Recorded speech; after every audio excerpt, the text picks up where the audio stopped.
Hey guys, Chase here. If you've stumbled here by accident and don't already know, I am the author of The Descendant. Back for another weekly video to talk about stuff. Stuff like science, or lore, or history, or writing. Today, I'm talking about writing. I'm here to offer a little of my own advice on writing. Not that I am any true authority on writing. I'm just me. Besides, writing is a very cerebral and individual thing, and what works for me often won't work for others. So, take what I'm about to say with a grain of salt. This time, I want to talk specifically in relation to one of the common and reasonable concerns that many writers have about the originality of their writing. Writers worry about writing something new and different.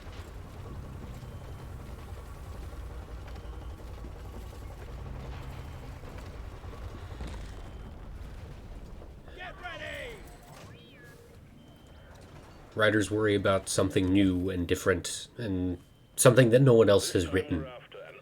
Something that no one else has written before. To be daring and stand out in the crowd, which is reasonable and understandable. You want to be unique and attractive so that the readers and the accolades flock to you, your name, and your writing.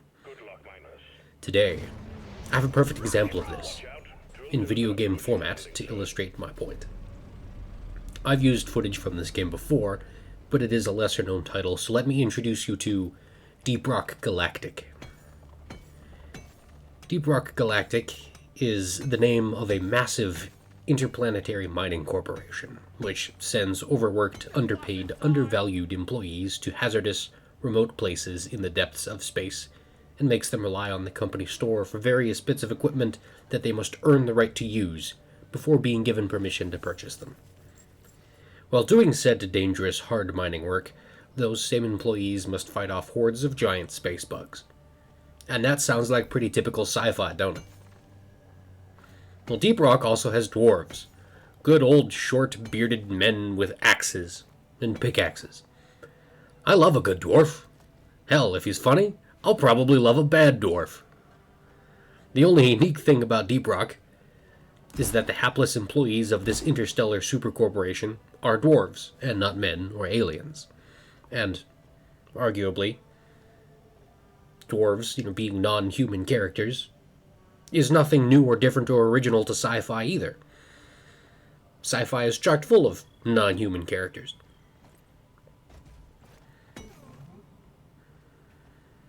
And, neither this money-grubbing corporation nor the mining dwarves are very original, are they?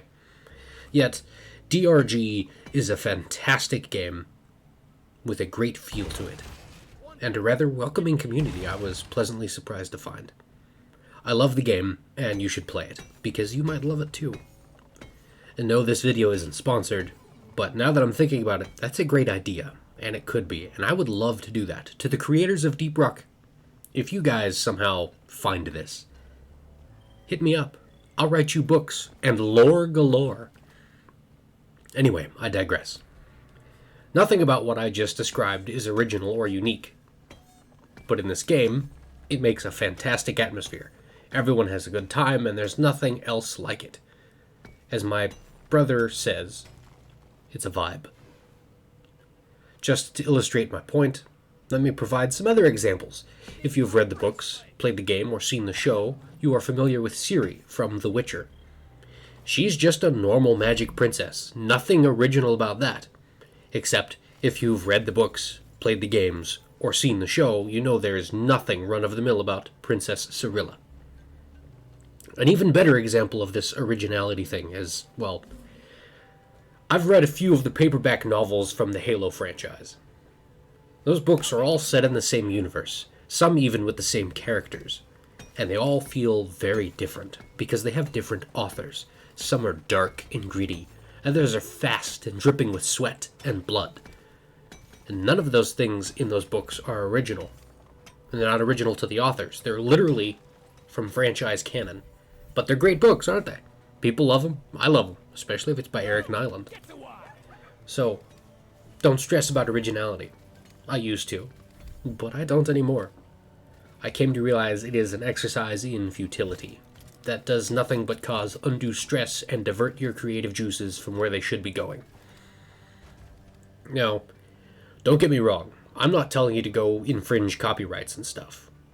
But don't worry about how unique whatever you're writing is. It will be unique because you wrote it. There's only one you in the whole world, and that's as unique as it gets. So write the story you want to read. It's as simple as that. Don't worry. Don't stress about the haters, the jealous imitators, or the naysayers. You do you. You write what you want, and don't let anyone or anything slow you down or tell you otherwise, because the world's not going to let up. You got to do it anyway. You got to beat it. It's not going to give you permission to write. You have to do it. You have to make time. You have to force the issue. So you write what you want to write. Besides, back to the subject of originality. There's so much out there, be it novels, flash fiction, TV shows, movies, magazines, video games, fan fiction, webcomics, manga, comic books, Netflix, whatever. Everything has inevitably already been done by someone, somewhere, sometime. There's no way to be 100% original, no matter how hard you try. If you do try, you're just limiting yourself. When you write it, it will become unique because you wrote it, and not someone else.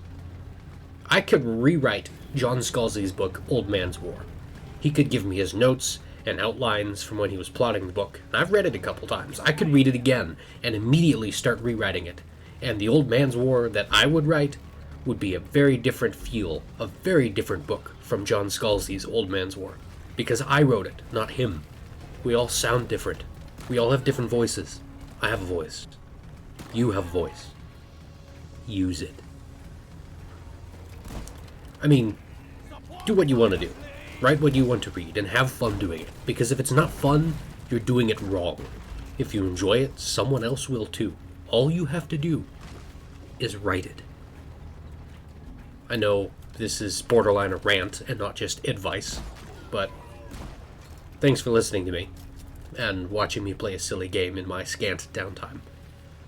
A like would be appreciated, and if you're new here and want to stick around to see more videos about the science behind science fiction, or lore videos about the Descendant, or other such things, please subscribe so you get notifications when I put out new videos, which, for the time being, is planned to be weekly, on every Tuesday.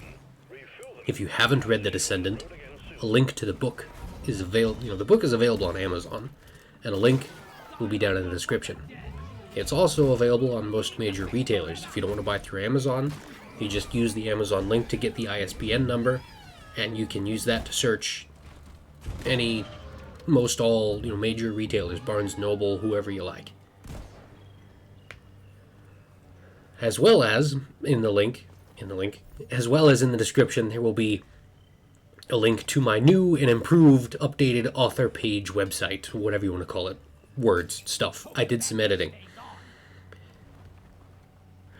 I am turning my author page into a blog.